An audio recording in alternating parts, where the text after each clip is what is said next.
السلام عليكم ورحمة الله وبركاته. بسم الله والحمد لله والصلاة والسلام على رسول الله وعلى آله وأصحابه الفائزين برضا الله أما بعد. ഫിഖ് പാഠം 110. ബലിപെരുന്നാൾ സുദിനത്തിൽ ഒരാൾ ഒരു ആടിനെ അറവ് നടത്തുന്നു. ഉദ്ഹിയ്യത്ത് ആണ് അദ്ദേഹത്തിൻ്റെ ഉദ്ദേശ്യം.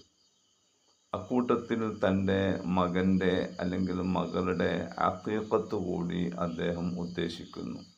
അഥവാ ഒരു ആടിനെ അറവ് നടത്തുമ്പോൾ ഒരാൾ നിയ്യത്ത് ചെയ്യുന്നത് രണ്ട് കാര്യമാണ്, ഉദ്ഹിയ്യത്തും അഖീഖത്തും.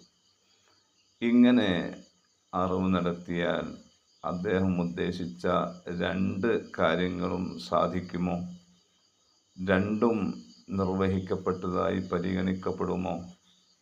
മഹാനായ ഇമാം ഇബ്നു ഹജർ അൽ ഹൈതമി റളിയല്ലാഹു തആല അൻഹു തുഹ്ഫയിൽ രേഖപ്പെടുത്തുന്നത് കാണും. ഇങ്ങനെ ഒരു ആടിനെ അറവ് നടത്തി രണ്ട് കാര്യങ്ങൾ ഉദ്ദേശിച്ചാൽ രണ്ട് കാര്യവും സാധിക്കാതെ പോവുകയാണ് ചെയ്യുക, രണ്ടും പരിഗണിക്കപ്പെടാതെ പോവുകയാണ് ചെയ്യുക. രണ്ടിൻ്റെയും പ്രതിഫലം ലഭിക്കാതിരിക്കും. ഉദ്ഹിയ്യത്തും പരിഗണിക്കപ്പെടില്ല, അഖീഖത്തും പരിഗണിക്കപ്പെടുകയില്ല. കാരണം രണ്ടും സ്വതന്ത്രമായ രണ്ട് ഇബാദത്തുകളാണ്. ഒന്ന് ഒന്നിൽ ലയിക്കുന്നില്ല, ഒന്ന് ഒന്നിൽ പ്രവേശിക്കുന്ന തരത്തിലുള്ള ഇബാദത്തുകളല്ല ഇത്. ഒരാൾ ജുമുഅയുടെ സുന്നത്ത് കുളിയും നിർബന്ധമായ കുളിയും കുളിക്കുന്നു, രണ്ടും നിയ്യത്ത് ചെയ്യുന്നു, അവിടെ രണ്ടും അയാൾക്ക് ലഭിക്കുന്നു എന്ന പോലെയുള്ള അവസ്ഥയല്ല ഇവിടെ. കാരണം ഉദ്ഹിയ്യത്ത് സ്വതന്ത്രമായ ഒരു ഇബാദത്താണ്, അഖീഖത്ത് അപ്രകാരം തന്നെ സ്വതന്ത്രമായ മറ്റൊരു ഇബാദത്താണ്. ഉദ്ഹിയ്യത്തിൽ അഖീഖത്തോ അഖീഖത്തിൽ ഉദ്ഹിയ്യത്തോ പ്രവേശിക്കുകയില്ല, ലയിക്കുകയില്ല. അതുകൊണ്ട് രണ്ടും രണ്ടായി തന്നെ നടത്തണം. ഒരു ആട് എന്ന് പറയുന്നത് രണ്ടും കൂടെ ഉദ്ദേശിക്കപ്പെടാൻ മാത്രം ഒരു ആടിന്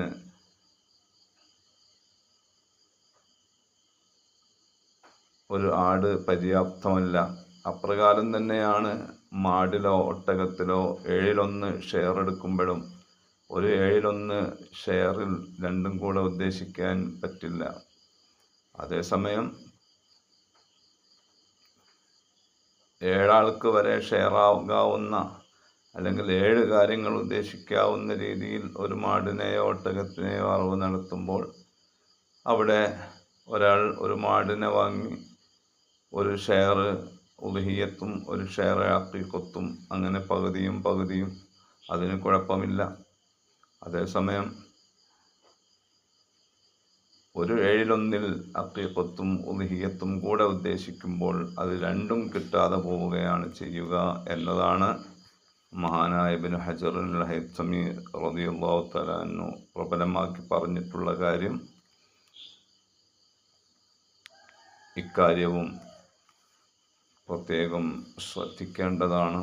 അല്ലാഹു സുബ്ഹാനഹു വ തആല ഇബാദത്തുകൾ കുറ്റമറ്റ നിലക്ക് നിർവഹിക്കാൻ നമുക്കൊക്കെ നാഫിയായ അറിവ് പ്രദാനം ചെയ്യട്ടെ. ആമീൻ. അസ്സലാമു അലൈക്കും.